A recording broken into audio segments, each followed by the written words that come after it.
It's a beautiful day today. When I had just moved to Siargao, I always said that for some reason on the island, time just goes by so slowly, but in all the best ways. This is what I want. This is the kind of life that I've always wanted. And so what if it's not the conventional path? I'm gonna take it. It is. I'm happy. I'm content. But there's now that big hole that can never be patched up because of the fact that my mom and my dad never got to see this life. And it's been really hard for me.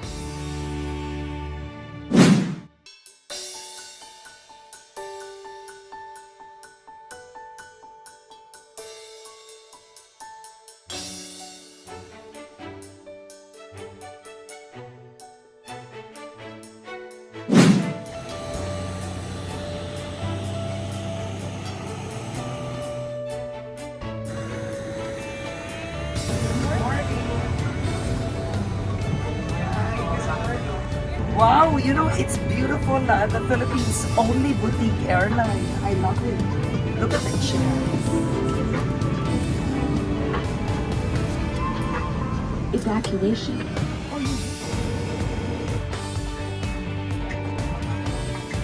Tighten seatbelt by pulling this end.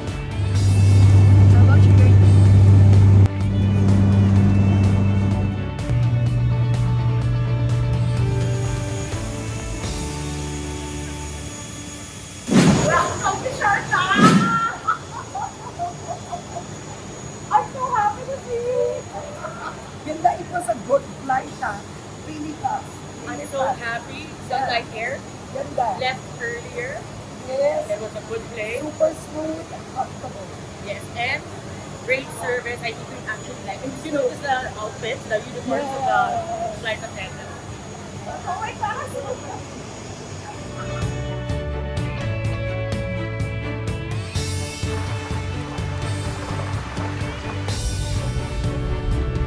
Okay, nandito tayo ngayon sa Siargao Coconut Mountain View. Dito, talagang bongga ang turismo.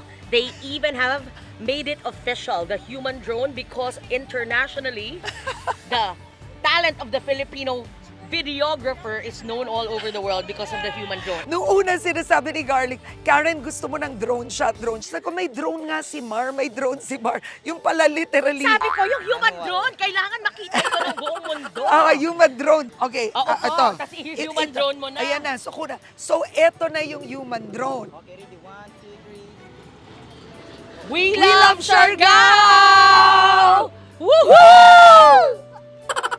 Wait, baka masagasaan to. Wow! Oh my gosh! Oh Ang galing nila, the excellence of the Filipino. Ganun daw, Siargao sign. Nakakatuwa! my God, that is serious, man. Oh my God! Dear, may talent ka. Seryoso, may talent. Nagkita kami sa barko, Silver Sea. Silver Cloud. So nagkita tayo sa Arctic. Yes po, yung first mong Arctic. Arctic, yeah.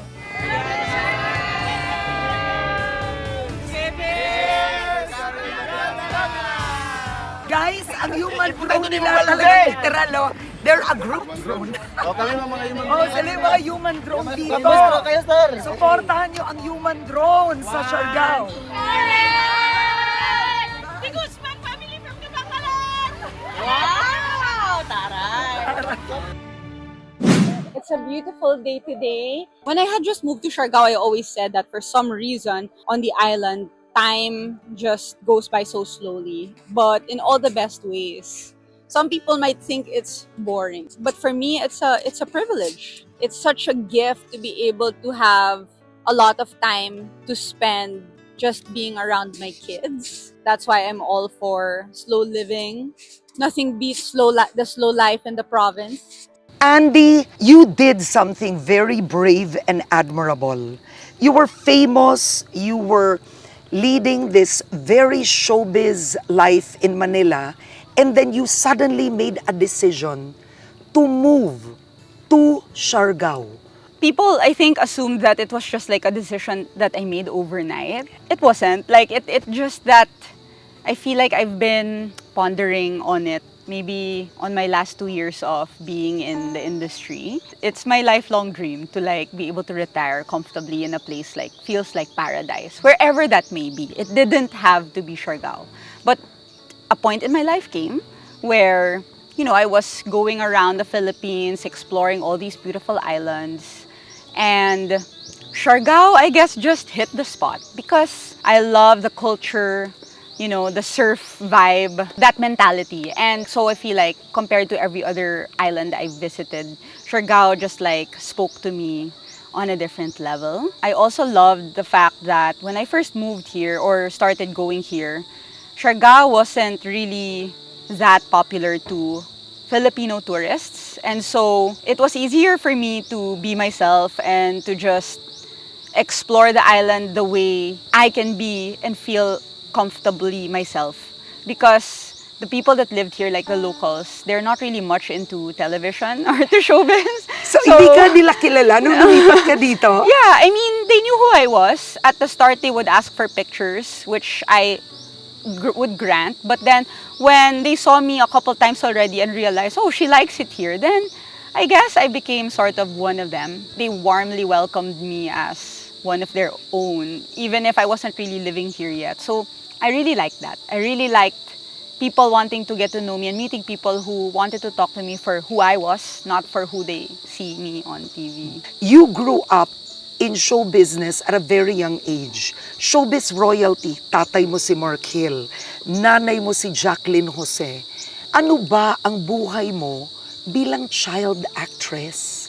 I've always felt, privileged and lucky to be the child of the one and only Jacqueline Jose and Mark Hill. But I feel like our lives were revolving around a certain, it's showbiz. It's the entertainment industry. And growing up there feels like, I guess safe to say, I lived in a bubble. It was not only until I really grew up or became an adult or learned to, explore on my own that I realized that there's so much more to discover, not just about things around me, but about myself as well. That I'm more than just what I know. What was the most difficult thing about being a child star or child actress? I don't think that I noticed it at the time, but it's the pressure.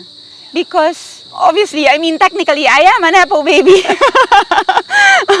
I've been hearing that word a lot lately. And No. I think that I am one. But before, at the time when I was starting out, it was more of like, because I was one, there's even more pressure to really prove that I'm more than just their child, that I can make a name for myself, that I've got what it takes, that I deserve to be here.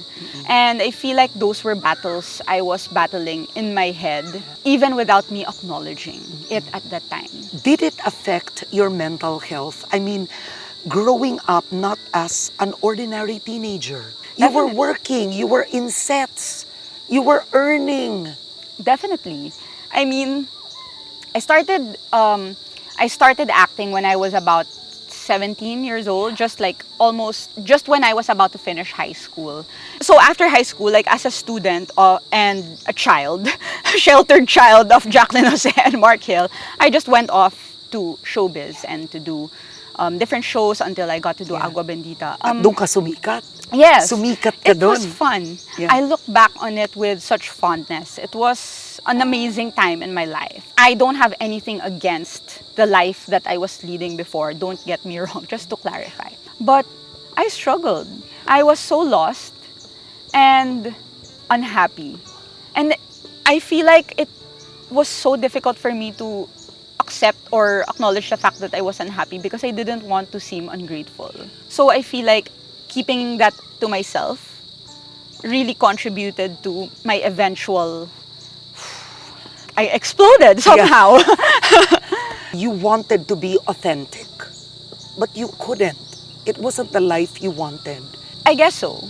And that's the thing. Like, it's not that I'm ungrateful, but it's not the life for me. So I'm happy that I had a family who was so supportive of my journey and who was so understanding of the fact that I was struggling. And they allowed me and encouraged me to get out there. And after being lost for some time, I had Ellie. I wanted to be the best mom that I could be. Did that change you? Oo. It's what motivated me to actually push for self-discovery, push for, putting myself out there and figuring out what really, truly makes me happy. And through that, I ended up here. How mature you were na at that age, ang gusto mo na self-discovery?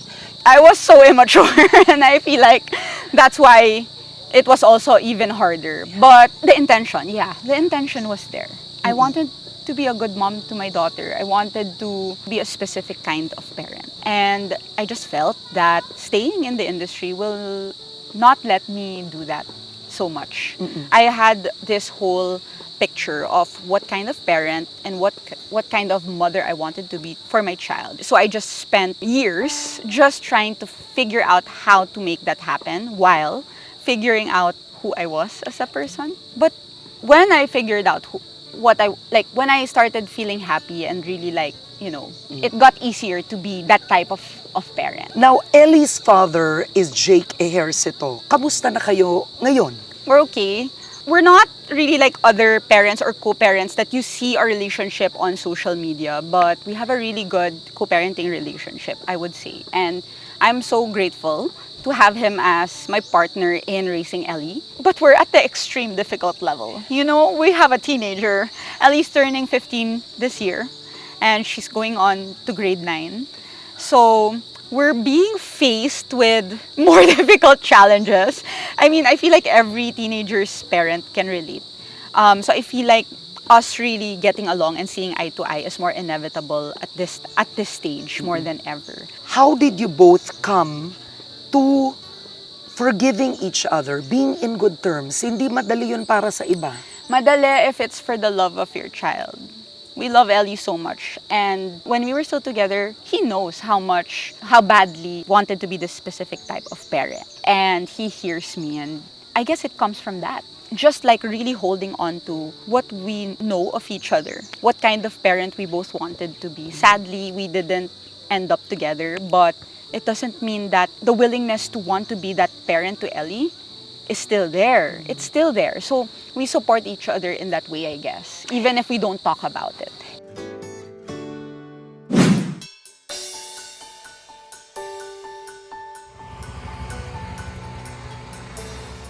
Yan na. Okay. Yan.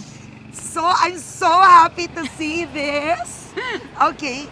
This is, ikwento mo to. Okay, so we're now in Happy Islanders, my humble little cafe. So, when you moved here in 2018 to 19, you put up the coffee shop? No, Not yet. I was just really, enjoying my semi-retirement life, feeling lang. But then eventually, when we were talking about putting up a business, Philmar has always wanted to, put up his own surf club. And obviously, renting a place, that's not gonna be enough kasi the proceeds of that go to all the local boys eh. So, sabi niya, you're so passionate about preparing healthy, wholesome meals. Yeah, Why not just share and let's do a cafe together? Yeah. So, at first we had Kanawai where we had other locals as our partners as well. But eventually I realized, you know what, I'm ready. And so let's do our own thing. Yeah. We separated and did Happy Islanders. And I'm so proud to say because we've been running this here for 3 years and Wow! and next month we are moving to the beachfront location. So we're gonna expand. So expansion level na siya. Okay, hello muna. Oh, there- Oh, wow! A young couple. Hi! She's German. Okay. And he's from here, a local. He's so handsome, right? Hello. Wow. Nice to see you. Wait, that's your family? No, Miss Karen Davila is one of the most prestigious journalists in the country.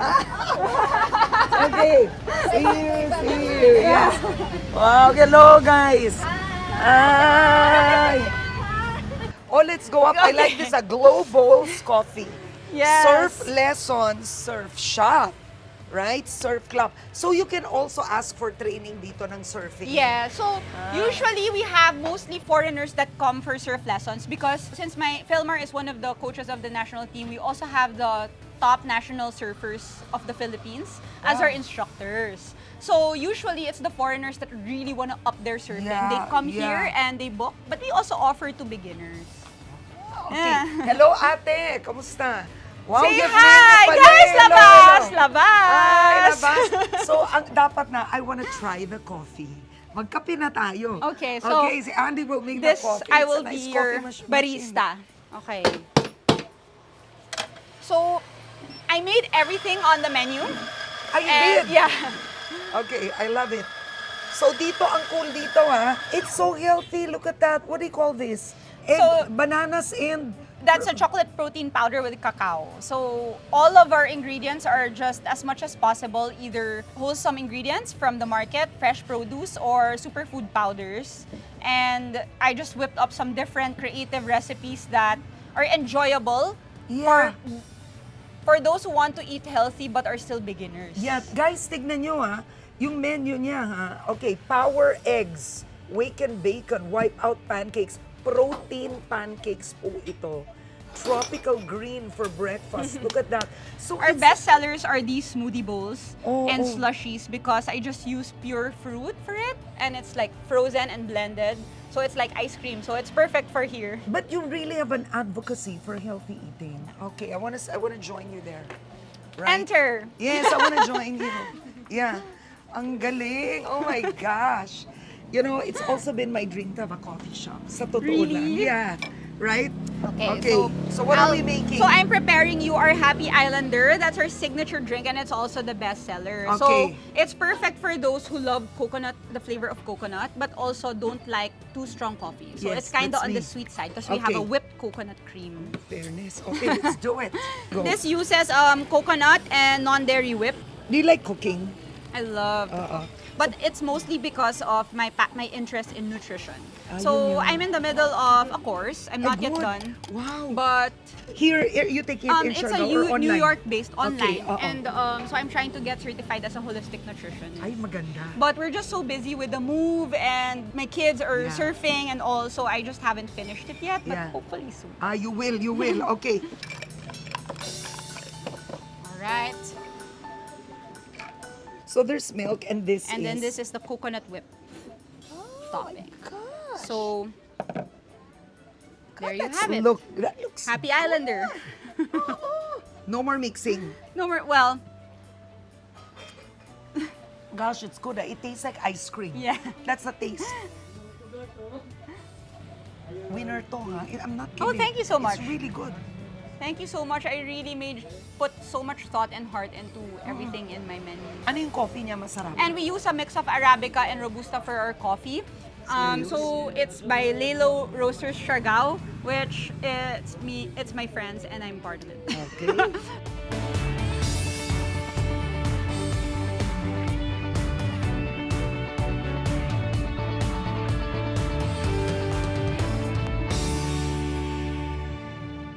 So where are we now?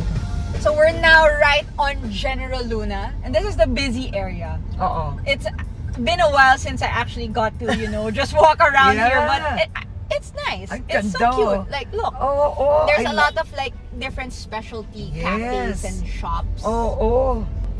I'm gonna say this, but like when I first moved here, I can be very, very drunk and like not be able to walk. Oo, And ganun. that's fine. Ah. Not once did a person ever take a picture of me. Because at that time, everyone was just coming for the same thing. Like, just to have fun. Just to enjoy the island. Yeah. Wow, that was 2018 before pa nun. You were coming here na. And most of the tourists here at that time were really foreigners. Bakit nga ang sasarap ng restaurant in Siargao? Bakit? I feel like it's because of the mix of different cultures coming here. Like mostly people just came here from a different country or like married into a local. Because everyone comes from different walks of life or different parts of the world, I feel like it's a way for them to like introduce who they are or a piece of them to the customers. At least that's what I think. Okay. Siyempre, ang kasama ni Andy ay isang turista. Ako po yun. So, gusto ko. So, this is Tourism Road. Tama ba Yes. to? Tourism Road. So, we're gonna go there kasi may nagbebenta ng buko. Ganda ng dogs. Batiin natin yung aso. Oh. Right? So, tatawid tayo ngayon at mangangamusta tayo. Uy, ang ganda naman ng aso. Nangangagat ba to? Hindi po. Pwede ba? Yes po. Wow, mamaya pag kinagat kami dito ha. Oh my gosh. Hello. Bonsai? Aso mo to. Aso mo to. Wow. Ang cute naman. Do you own dogs? Yes, I have two. Yung dito, common to sa Well, Siargao. this is pretty new actually. I have a funny thing to say. When I just moved here, it was just Filmar that would climb coconuts. And we could just like eat all the coconuts that we Yeah. want. But then now you could see a Not lot of anymore, stores guys. like this. Tignan nyo naman. Yeah. Meron na ditong enjoy your coconut drink in the afternoon. Ang sososyal na nila. May ganyang peg. Please pay at the cashier. O, di ba? Hello. Sige, magpalitra kami. Isara ko, no? Oh, wow. Ano yan? Ano yan? Magpalitra kami ng Bisaya. isa. It's Surigao, no? Oh, Surigao Yeah. nun. I- Ano pa? Ano? I said, let's buy one. Oo, We will buy one. magpalit. Magpalit is bibili. Bibili, magpalit. Okay. Pwede will buy one. Isa kami. Okay, hati kami ni Andi.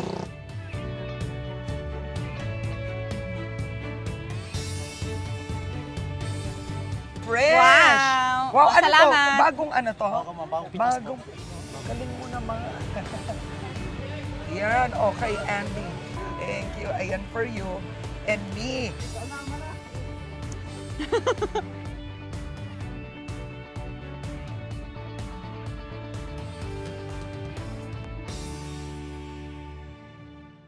So, nasa na tayo? Okay, so we a little past Cloud 9. This is where there's mostly houses and a famous fried chicken place called CFC.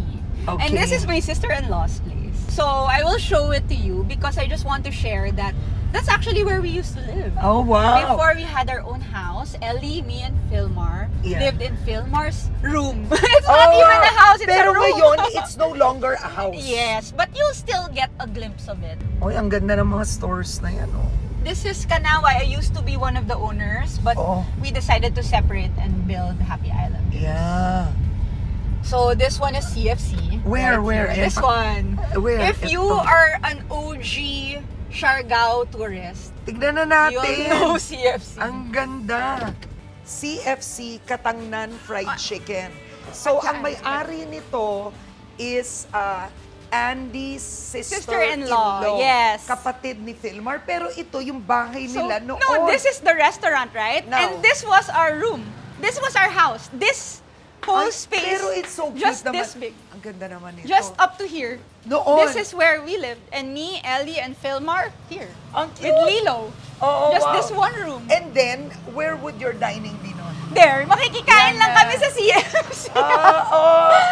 I So- can imagine it because it's just perfect. You're right near the road. Yeah. Di ba ang presko-presko Yeah. dito? And like, I'm just sitting here, you know, being pregnant with Lilo and like, all my neighbors are just walking there. It's fine. Oo, yeah. It's really, now I'm just realizing that, you know, at that time, that was the pandemic. None of us had work. Looking back, I feel like I was the richest I've ever been at that time, even if we really didn't have any money. Oh, ang ganda. Because you were so happy. Yeah, because it's when I realized, like, I lived off of my savings coming here until there was none. Because I wanted to invest what was left, right? And Filmar didn't have any surfing competitions or work. He would go fishing for our food. We would just eat what grows naturally around us. And at the same time, though, we were so content, we were so happy, just enjoying our time together and enjoying the simple pleasures of the island. Even Ellie. Ganda. What a story. That's beautiful. Pinalaki na kasi eto yung place nila noon. Hello. Right? And eto now, look, it's like an open bar. Yeah. Ayan, So it's now now an that open bar. thankfully, thank God that, you know, things happened for us, that now this is all Filmar sisters and Filmar and I have our own. Yeah, so separate na.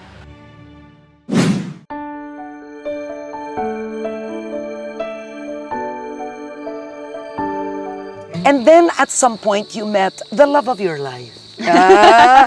Hindi ka nahirapan rin to move to Siargao. Kasi taga dito ba siya? Yun. Yeah, I would say it fell into place. It's the dream that I wanted for myself, and then I met him, and then we got together, and then we were dating, and relationship was going strong. He would come visit Manila But it was more the life that we were building for ourselves and the relationship that we had while we were here in Siargao that really went on a deeper level. And it just became, for me, about, do I want to embrace this or is it just a phase? And I decided and I realized, but this is what I want. This is the kind of life that I've always wanted. And so what if it's not the conventional path? I'm gonna take it. And I've always had my family there to support me and believe in me. And my mom was so confused at first, but she trusted me. She believed in me. And I feel like that's what made me feel safe and secure, even if the decision or the leap that I was going for was a bit, not traditional. Okay, paano mo sinabi noon sa the great Jacqueline Jose, Mom, lilipat na ako ng Siargao eh. Ito yung buhay na gusto ko. It wasn't about, nanay, I'm gonna pack my bags and go tomorrow. No, it wasn't like that. It was more of, I was coming back and forth until we were gonna have Lilo. So obviously having a child, I can't just go wherever the wind takes me. I have to agree on something with my partner. And why will I force him to live a life he doesn't want to live and move to Manila? And what will he do in Manila? In Siargao, he's able to continue being a professional athlete, work on his career, train, and at the same time, I get to do what I've always dreamed of doing, was to live here, live simply, be around nature and just be an island girl. So then we did it, but it was gradual. We would I would still come to Manila often, give time to being in Manila, being in my family, until I sold my place, and now I'm just here permanently. Yung nanay mo noon, did she resist it? Did she try and convince you, Andi naman, don't give up your career? Oh, she would tell me that. Even when I was living here in Siargao, she would tell me that. I have no idea if it's true, but she would often message me in the middle of the night telling me may offer daw ako ng taping. Para lang bumalik ako. Hindi naman niya minasama or minali na I decided to move to Siargao. Yung hinihiling niya lang sa akin was na wag ko talikuran totally yung acting kasi sayang. I know that she was just coming from a place of care. Pero at that time, my kids were younger. So, mas gusto ko pa to be around them. Kaya at that time, yung mind ko is close talaga to that option. Nag-away ba kayo ng nanay mo noon? Palagi. Pero I would say, hindi naman doon. Kasi pagdating sa kung ano yung gusto ko gawin sa buhay ko, si nanay, para sa kanya, it's not about her agreeing with me or not. She just accepts. Her role is to be there to support me, but she cannot really dictate what I want to do with my life. And so, alam ko siguro at first, nag-hesitate siya na, ba't ganyan yung mga decisions mo? Yung parang masyado, ang exotic. Diba? Hindi naman conventional eh. Pero hindi niya ako hinusgahan. And naghintay lang siya, tahimik lang siya. Nung sobrang saya na niya for me, at saka niya lang sinabi na, ang galing mo anak, ang galing mo anak. And hindi ko sinasabi na 100% or wholeheartedly happy siya when I moved here to Siargao. Kasi syempre, anak niya kami. And being away from her would be difficult. I can't imagine right now when my kids are so far away from me. But it doesn't mean that she would go so far as to stop me from doing it. Because that's the point. You deserve to be able to spread your wings and fly. After all, that's what I raised you for, right? Maraming nanonood ngayon, they have their dreams, like yours. Either to move to a farm, the beach, a province, away, but they're scared. Sinabi mo kanina, my dream was to have a simple life. Wow, amazing, no? I mean, the glitz of showbiz. Hindi ka ba natakot? What were your fears? Of course, I was so scared. Because what if it doesn't work out for me? What if it will lead to my despair and misery as I grow older? And that's all I wanted, was to make sure that I am building a foundation for my life, that when I'm older, I can look back at it with fondness and, be proud. You only get certain amount of chances. And if I don't take this chance, I might regret it. And it eventually worked out well for me. I feel like that's how much prayers and manifestations are so important. Like, I just had faith. It wasn't smooth sailing to get here, but I'm happy I did it. I'm cherishing every moment that I get to do these things with Papa and my kids. And I really feel like this is what it means to live the dream. Some people are scared to walk away from the money and the fame. What process did you go through? Because it's so inspiring to people watching. It could give them the courage to follow their authentic path. For me, the goal in life is to just lead a life that makes you genuinely happy.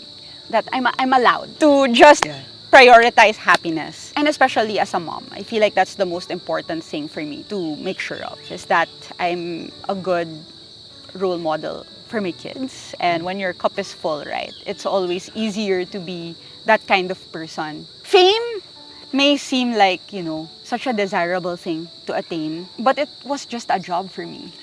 It was never who I really was. Yeah. Being treated with respect or being treated like a person, like it's always just what I wanted. So it may seem different or not as desirable as being famous, but it's what led me to happiness. This island life in all its simplicity, no fuss, and working on a different career path. I love food.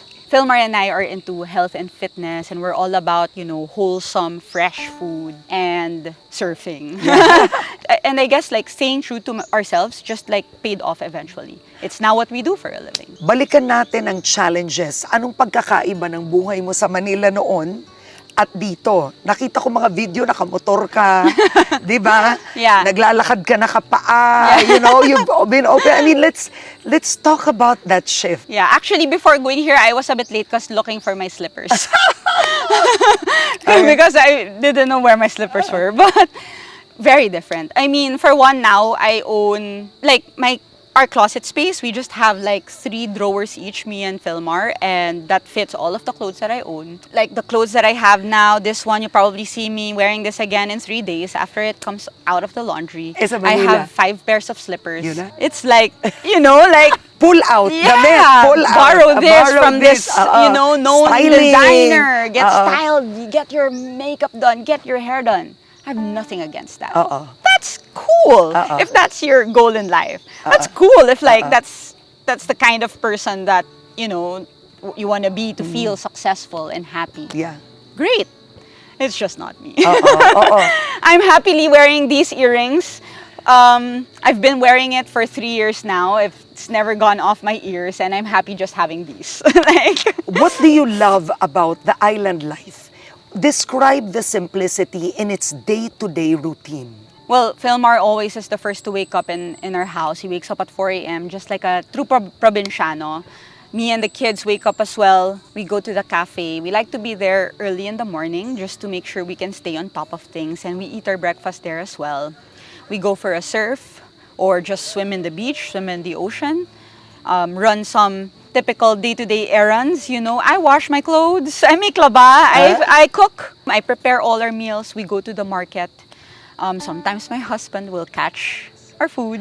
Nangingisda? Yes, my husband is a spear fisher. I'm sorry. And also just to clarify, just in case I get judged, I am not yet married. We are not yet married, but he's my husband. Okay. So that's Go why ahead. I'm referring to him as my of husband. course. Long-committed relationship. Okay. Spearfish ang pagkain nyo fresh. Yes, if Okay. may nahuli siya, yeah. Okay. Pero now, he doesn't really get to do it as often because there's a lot of tourists now on the island. We're always it's busy. crazy. But yeah, as much as we could. We also have some fresh produce that we just take care of at home. I have 2 dogs and 10 chickens. And our kids will help my husband feed them and take care of them. And then we go for a surf again. What Then about to the school? house. Nag-homeschool ka ba? Or there's a school here in Siargao that you like? For now, we are homeschooling. You like that? Yes, I love it. Yeah. I am thriving in this homeschooling. I am just so particular with the standard of education that I would like my children to get. I am privileged that my parents were able to put me in a great school. That's a compromise that I sort of made for myself and my kids when I moved here, is that I will give them the best of both worlds. still. And I moved here to this island because this is the life I want for myself. But it does not mean that this is also the only life they deserve to know. At this time, homeschooling them or teaching them myself will be the best way for them to be educated in a way that will make me feel comfortable. Oo. And Ellie, though, she's in grade 9, so she's been in Manila. She did her first school year as a student there in Manila. So she's been living with her dad. But tomorrow, High school? yeah. I Wow! have a high schooler. So that's that. And if my children decide they want to go to college in Manila or maybe in Spain, Oo. dream big, you know, the possibilities should be endless. Your father, Mark Hill, passed away in his 50s. Your mother, Jacqueline Jose, passed away. She was 60. Alam mo, that's very young. I'm turning 56 this year. Nung nabasa ko yun, they're just my age. You became an orphan, not at a really young age, but in your 30s. What was it like losing both parents so early? It's been a struggle, of course. I feel like I always am able to talk about live my life here or my island life with, you know, like as though it's such a perfect or happy life. It is. I'm happy. I'm content. But there's now that big hole that can never be patched up because of the fact that my mom and my dad never got to see this life. And it's been really hard for me. I feel like my connection to showbiz, as someone who's not in it anymore, it's always going to be them. And agreeing to interviews like this will always, for me, get there at some point. Because, you know, I'm supposed to be their legacy. And sometimes, I ask myself, I question myself, should I keep going so that I can uphold, you know, their name, you know, give it life even long after they're gone. But at the same time, I tell myself that that's not the only way for me to give their names justice. My mindset is just that I hope that they can see me flourishing in this life and that it's who they are as authentic and strong people that inspired me to be the same. And somehow it gets easier. Yeah. But I miss them. And I feel like me living here on an island, being who I am, finally finding myself and being secure in this. I feel like, I hope that I'm making my dad happy. It's like, you know, I can't help but imagine him coming here, wanting to go fishing with my husband and trying out surfing, and my mom as well, you know, staying here in Mason Bocana because she's glamorous. I am sad that they never got to this point, that they never got to visit me here, or see this life that I've built for myself. But I sure hope they're proud. Yeah. Were you prepared when your mom passed? No. Were No, I was you not. given time with her? No, I had not seen her for months when my nanay passed, and that's what pains me so much. But that's something I will have to live with for the rest of my life. But we have so many great moments, great memories all throughout her life, all throughout my life, that I can still look back on to feel secure, you know, to still feel happy.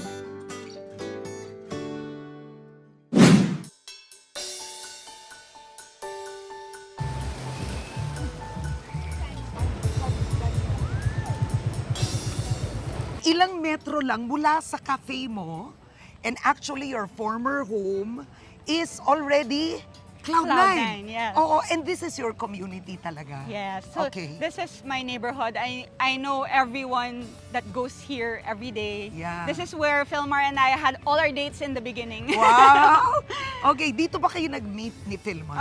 No, we met in General Luna. It was after an awarding ceremony from their international comp. Guys, So, can you hear the music? Ayan na.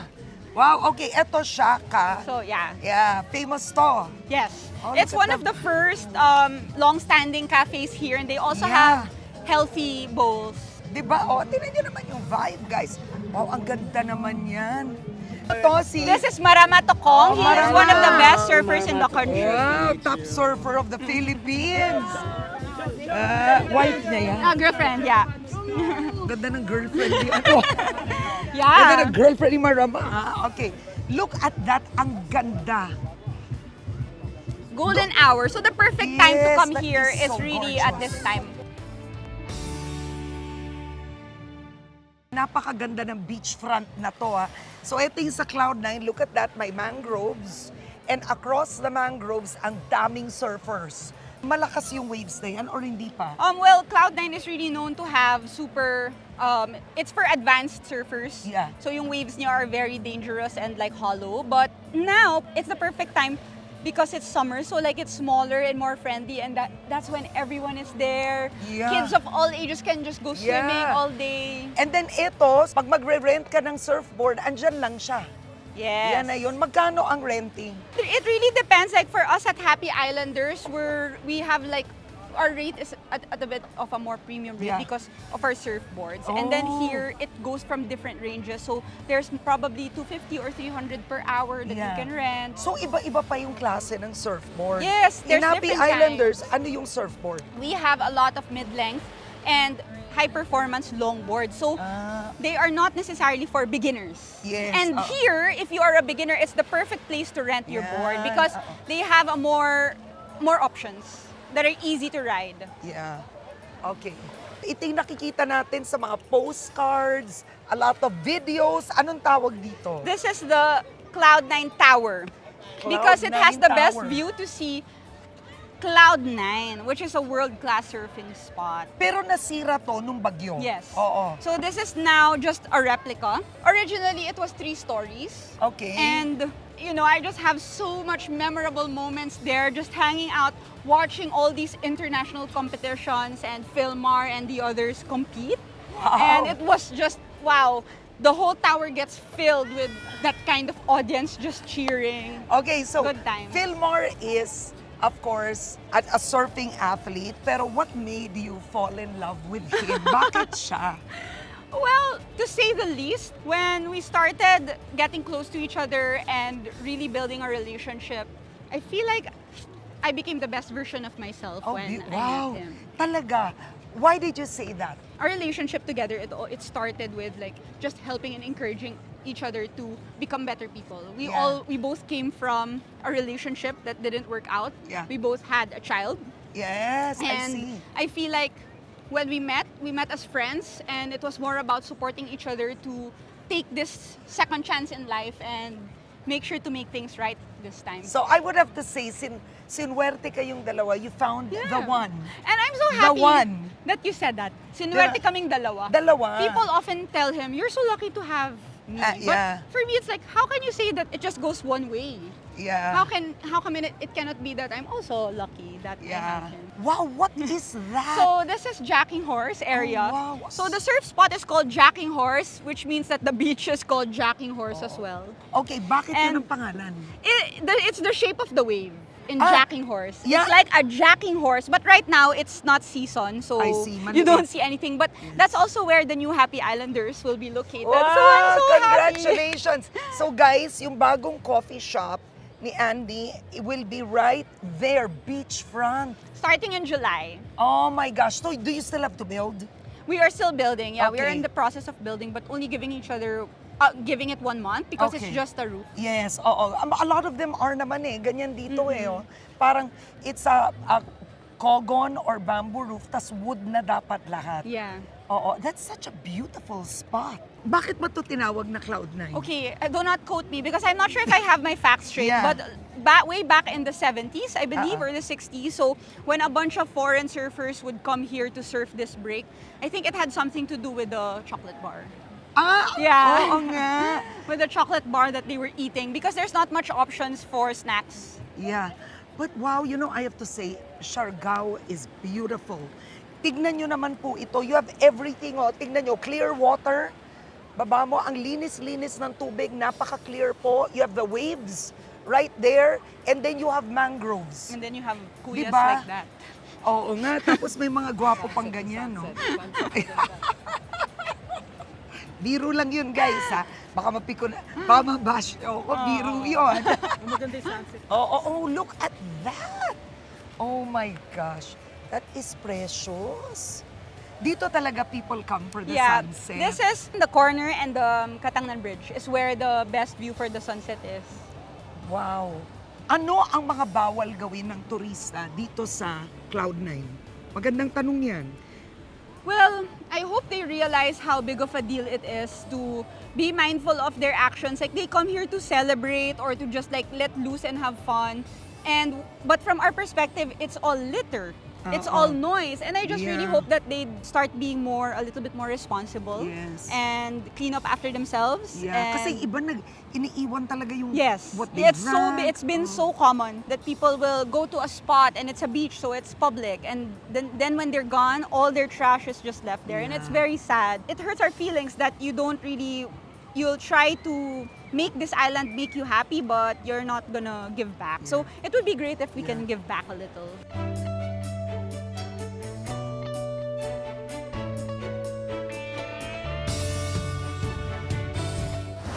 Hello! Ayan, ang ganda naman. Ganda, ang ganda. So beautiful and ang linis ng tubig.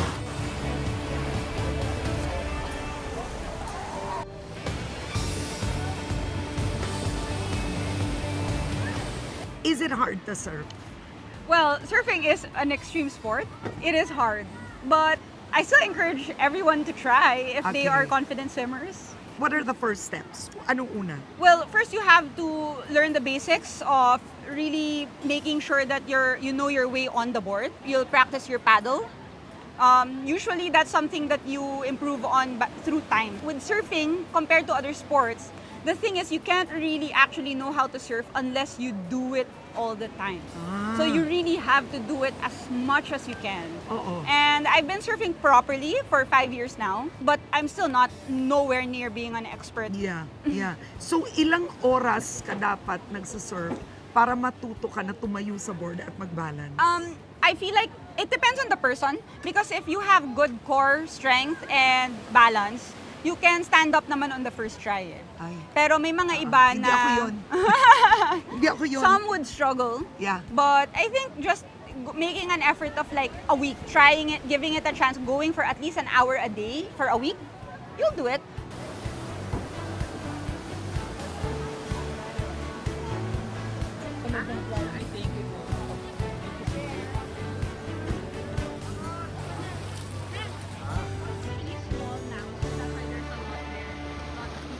For all the good news that that's going online.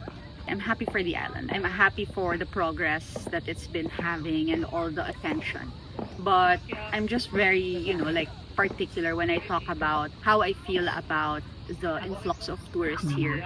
Yes, of course we are grateful, but I also hope that when people would come to visit, that they would take into consideration that this is someone's land and someone's home, that they will pay much respect to the locals, that they will give the respect that they want to receive back to the locals, and treat them with kindness.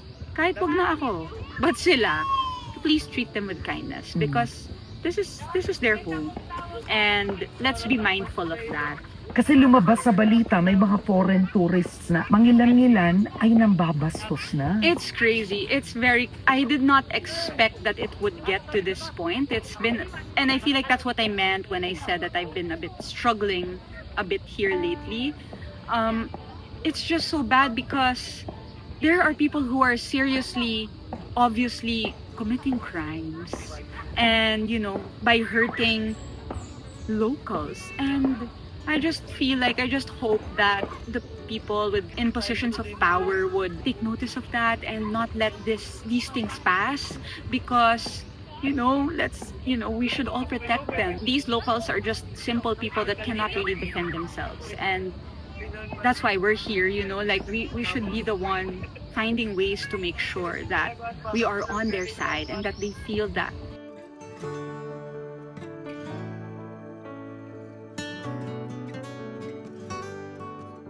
May mga nanonood ngayon who may have problems with their parents, they haven't made time for their parents. What would you like to tell them? Do it before it's too late. I have no regrets in life. As much as I am happy with the decisions I made in my life, with where I am right now, if you're gonna ask me if there's something I could change, is to just give more time to both my parents. I wish I would have called my dad more often than I did. I wish I would have gone home as often as I could for my mom to be able to spend more time with grandkids.